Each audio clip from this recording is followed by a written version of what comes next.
السلام علیکم ورحمۃ اللہ وبرکاتہ۔ اللہم صلی علی محمد کما تحب و ترضی له۔ اپنا من خود بنی میں آپ سب کو خوش آمدید۔ ناظرین و سامعین، ایک بات کر رہا ہوں، بگلے حمزات کو قابو کیسے کریں۔ عموماً لوگ تو کہتے ہیں حمزات کو قابو کرنے کا عمل دے، حمزات کو ایک دن سبسکرائب کریں اپنا من خود بنی چینل کو، اور ساتھ بیل کے بٹن کو بھی دبائیں تاکہ ہر آنے والے ویڈیو کی نوٹیفیکیشن آپ کو بر وقت مل سکے۔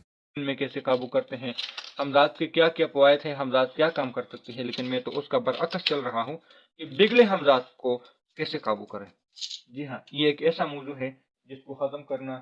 سبسکرائب کریں اپنا من خود بنی چینل کو، اور ساتھ بیل کے بٹن کو بھی دبائیں تاکہ ہر آنے والے ویڈیو کی نوٹیفیکیشن آپ کو بر وقت مل سکے۔ جس کو لکھنا، عنوانات بتانا، عنوانات وغیرہ کی بات کر لینا، اس کی فضائل، اس کی کمی کوتاہی پہ بات کر لینا، یہ کوئی معمولی کام نہیں ہے۔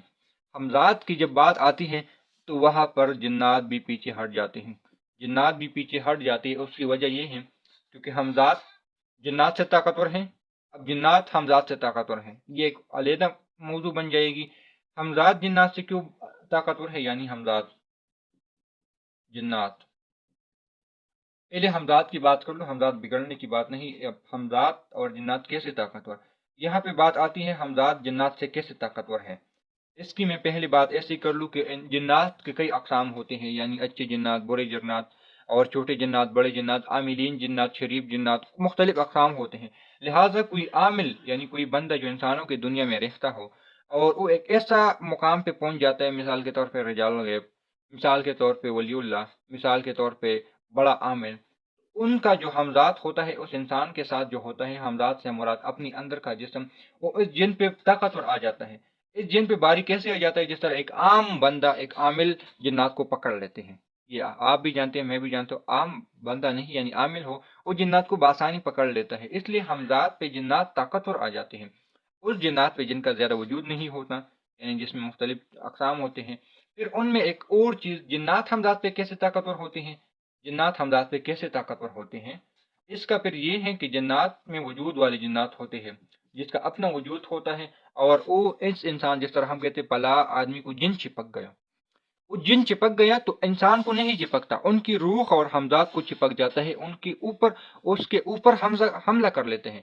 پھر اس لیے کبھی جنات طاقتور آ جاتے ہیں، کبھی حمزات طاقتور آ جاتے ہیں۔ ایک دوسرے کے درمیان یہ ایک پروسیس چل رہا ہے، ایک لڑائی چل رہی ہے، جو کہ حق اور باطل، یعنی جیسے حق اور باطل ہیں اور باطل، اسی طرح حمزات اور جنات کے درمیان بھی آپس کے ٹکراؤ ہے۔ کتنے میرے پاس ایسے لاتعداد کیس ہے جو حمزات کے عمل میں مبتلا ہو جائیں، وہ کبھی بھی جنات کے عمل میں کامیابی نہیں پا سکتا۔ ایک پروسیس ہوتا ہے، ایک لیول ہوتی ہے، جس طرح مثال کے طور پہ ہم میٹرک تک تو تعلیم حاصل کر لیتے ہیں، میٹرک کے بعد کہتے ہیں کہ بھئی اس نے کون سے شعبے میں جانا ہے، میڈیکل میں جانا ہے، انجینئرنگ میں جانا ہے، کمپیوٹر سائنس میں جانا ہے، آرمی میں جانا ہے، پولیس میں جانا ہے، کسی بھی شعبے میں جانا ہے۔ وہ اس کے بعد کچھ اعمال، کچھ چیزیں ایسے ہوتے ہیں جو ہم، یعنی شاہین عملیات کورس کا بھی ہم نے حصہ اس لیے رکھا، شاہین عملیات کورس کا، شاہین عملیات